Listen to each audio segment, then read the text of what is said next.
O acordo do Mercosul e União Europeia, que foi meio que travado aí, e a França é um dos países que trava esse acordo. A França tem orgulho de travar esse acordo. Como é que está essa discussão? Tem diálogo aqui? Tem alguma coisa acontecendo nesse sentido? Comigo, não. Embaixador, como que a França tem visto a sustentabilidade brasileira? Além de levar delegações para o Brasil, missões, que de fato faria diferença nesse sentido de confiar na produção sustentável do Brasil, isso mais especificamente com a França? Mas eu acho que há muita narrativa.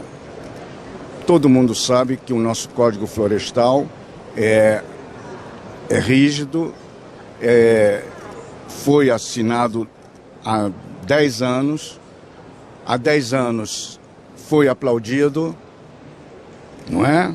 E a senhora sabe quem estava no governo há 10 anos, e hoje é criticado. Por quê? Acha que o código mudou? O código não mudou.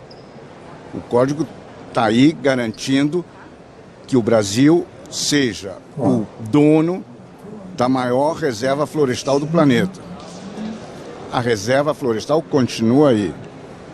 Eu acho que há muito discurso protecionista por trás dessa história de sustentabilidade. Quais são as informações que o senhor leva para esses países quando o senhor fala que ele garante a condição para produzir, né, da maneira como se espera e que o código prevê como lei? Que informação o senhor leva para confirmar, para provar que ele é aplicado? É claro, é aplicado e todo mundo sabe disso. Todo mundo sabe disso. O Brasil produz 11 milhões e meio de toneladas de carne. É o maior exportador de carne com 2 milhões e meio. Tem francês que quer me fazer crer que para nós preenchermos a cota de 25 mil toneladas do acordo Mercosul-União Europeia, nós vamos desmatar a Amazônia. Quer dizer, não desmatamos produzindo 11 milhões e meio de toneladas, mas vamos desmatar acrescentando 25 mil toneladas. Não tem o menor sentido. É isso que eu digo sempre. Nós temos produzimos 11.500 toneladas, 11 milhões e 500 mil toneladas de carne, maior produtor, maior exportador com 2 milhões e meio. E a floresta está aí de pé. E os dados sobre desmatamento, o crescimento, como é que o senhor explica? É o seguinte, eu explico o seguinte, expliquei em 2019, quando houve um grande incêndio. Eu disse, olha, até parece que o presidente Bolsonaro está com uma caixa de fósforo tacando fogo na floresta. Agora, o pior incêndio deste século aconteceu em 2005, quando o presidente era Luiz Inácio Lula da Silva, dito pela NASA. Agora, eu falei isso em 2019. O pior incêndio foi em 2005 e todos vocês, jornalistas daqui da França, ficaram caladinhos. E sabe por quê?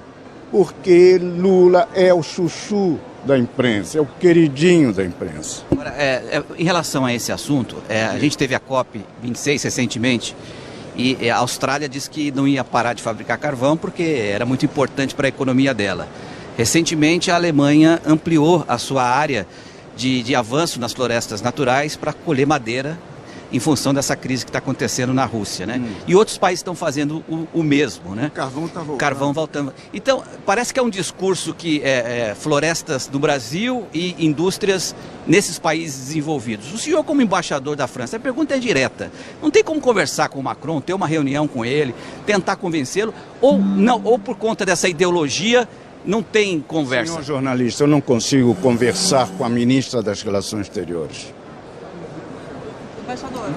Não. Por quê? Porque não me recebe. Então já é uma coisa confirmada, já não tem como contra-argumentar. Chegar ao presidente. Não, eu queria que minhas cartas fossem publicadas na coluna do leitor. Nem isso eu consigo. Estamos aqui no país que reinventou a democracia no século XVIII. Depois da Grécia, da democracia de Péricles, é a França que nos ensinou a democracia no final do século XVIII. Mas não tem coluna do leitor. Eu escrevo cartas que não são publicadas. Quer dizer, não escrevo mais. O Brasil está condenado a essa condição. É um preconceito? Não, condenado não está. O problema é o seguinte. Não existe no mundo só a Europa. Você entendeu? Não existe só. A Europa sabe que nós somos competitivos e isso incomoda. Tem alguma maneira de mudar esse discurso protecionista? Qual seria a saída? O problema é que nós somos competitivos e isso incomoda.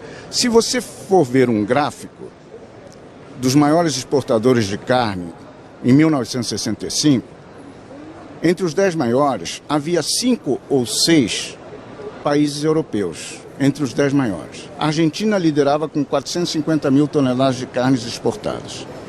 E havia até a Dinamarca. Era grande exportador, estava entre os 10 primeiros. Você vai, o gráfico é dinâmico e chega em 2021.